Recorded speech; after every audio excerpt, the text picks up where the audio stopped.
Hey guys, we are back with another thrift flip video. If you saw last week's video, then you know that I picked up quite a few items and I was not able to get them all in the first episode, so we're back to give those projects a makeover. I hope you find tons of inspiration and enjoy today's video.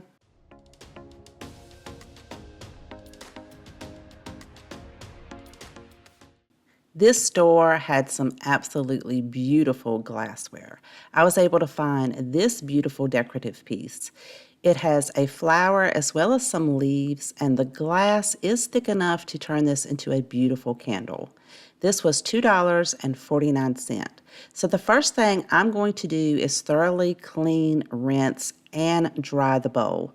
Then I'm going to set this on a piece of wax paper. You want to protect your countertop and be super careful if you're going to recreate something like this, because we are going to be using some hot wax and it will burn you and you do not want to get burnt. We're going to use a wooden barbecue skewer, and I am using the jar lifter that I use when I am canning vegetables to pick my jars up out of the canner. If you don't have one of these, you could certainly use a pot holder. Just make sure that whatever you are using, it is thick enough that you do not get burnt. For the candle portion, you can use one of these from Dollar Tree. They have a variety of colors. I'm going to be reusing a candle that I already have on hand. It is a beautiful scent of white aspen and juniper. However, I don't decorate my home very much in blue. The candle itself is white, and I think it's going to be more than enough to fill the glass bowl. The first thing that you want to do is get a pot of water boiling, but then turn it down to a very low heat. You want enough water in your pot that it's going to come up to at least the point where your wax is, but not over the top of your candle. Now, because my candle was very large, it did take about 45 minutes on a very low setting to completely melt that down. Then you can take a pair of tongs, something disposable or something that you are not going to reuse with cooking, to pull those wicks out and place them inside of your glass bowl. Let the wicks cool down, and then you can wrap them around your barbecue skewer. Just keep them straight enough so that when you put your wax in there, you have plenty of wick above your wax. Now, because my candle is so large, I'm also going to have enough to hopefully make some wax melts. This is a silicone mold that I have had on hand for a long time. I used to make soap, but you could find something similar at Walmart or Hobby Lobby. Now, very, very carefully remove your melted candle jar from the boiling water. I'm going to set mine down on a pot holder to protect my counter. And again, you want to be extremely careful. I cannot stress this enough, how careful you want to be so that you do not get burnt with that hot wax. I'm going to pour the melted wax into the bowl until I get it to the right height. You just do not want to go over the top of your wicks. Then I could take the rest of that and place it inside of my silicone mold. You can make these wax melts as thick or as thin as you like and wait for it to cool down until the wax turns back white again. Some of my molds are thicker than others, but that's okay. I can double up on some of those thin ones. To store those, I'm going to put those in a Ziploc bag. Now we can remove our barbecue skewer and trim our wicks down. I like to trim mine about 1/4 of an inch above the wax. This turned out absolutely beautiful. And if you decide to do something like this, just make sure that when you purchase your glass bowl that the glass is thick enough to burn a candle in.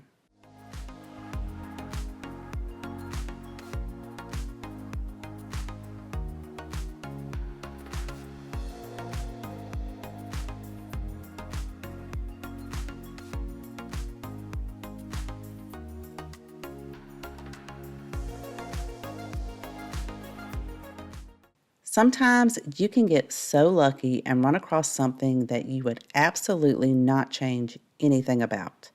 And that is this gorgeous porcelain pitcher.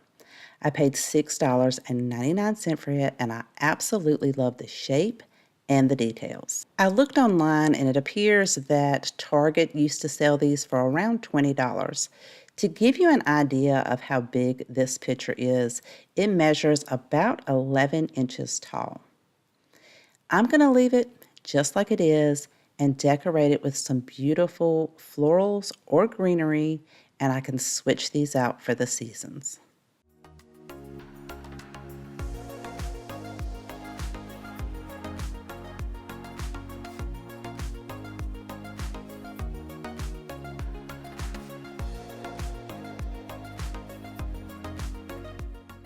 You can always find beautiful baskets at the thrift store.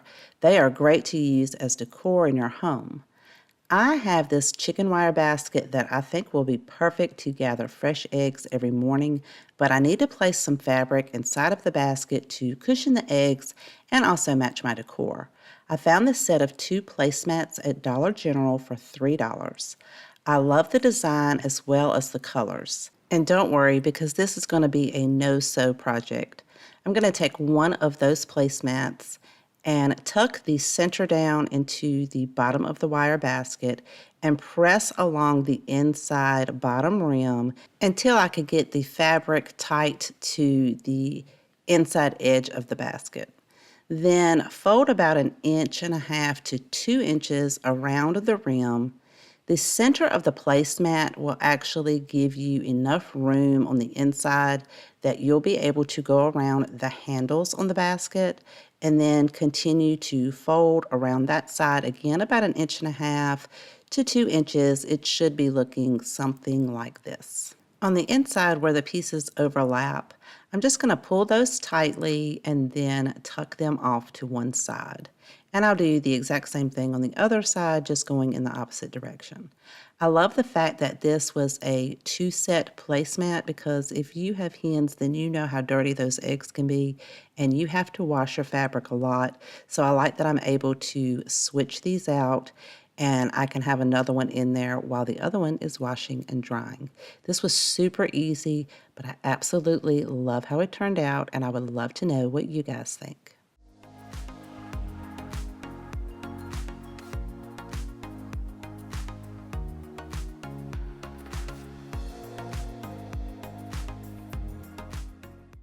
I found this beautiful wooden photo frame. It is an 11 by 14 and it is really thick. I'm going to remove everything from the inside of the frame. The only thing I want is the outside piece.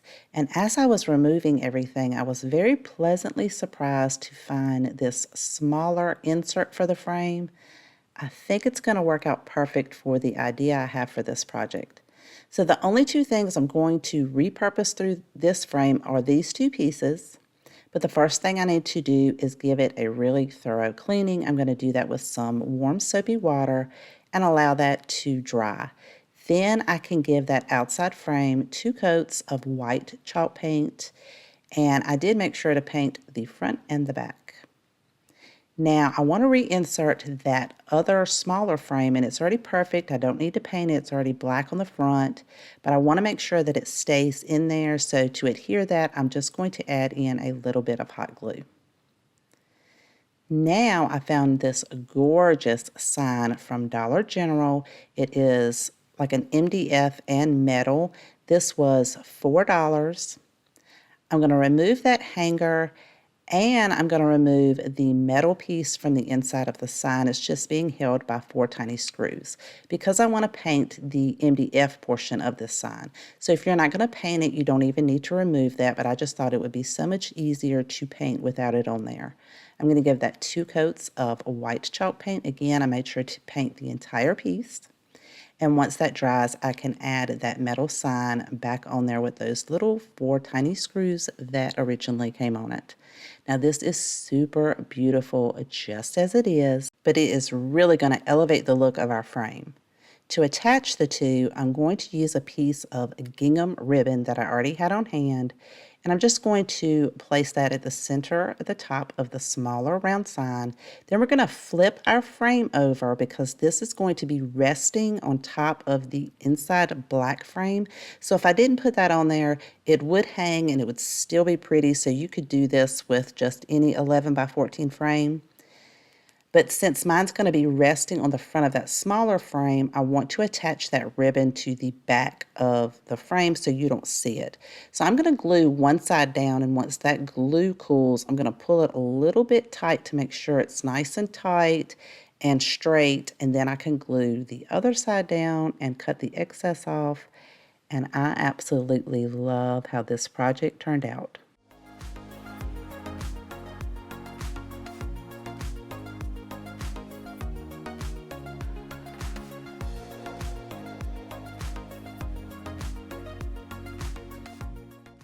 I hope you enjoyed today's video and found tons of inspiration. If you have a favorite, let me know in the comment section down below. I always love to know which one is your favorite.